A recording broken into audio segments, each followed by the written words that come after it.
Nagsimula sa simple na pasulyap-sulyap, nagpapapansin sa'yo. Umabot sa palitan ng mga mensahe, kilig na kilig ako. Kumusta, kain na, hello, magandang umaga. Ingat ka, pahinga, huwag kang masyadong magpupuyat pa.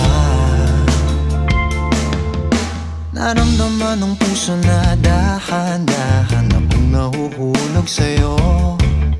Sa kada araw natin na pag-uusap, meron ng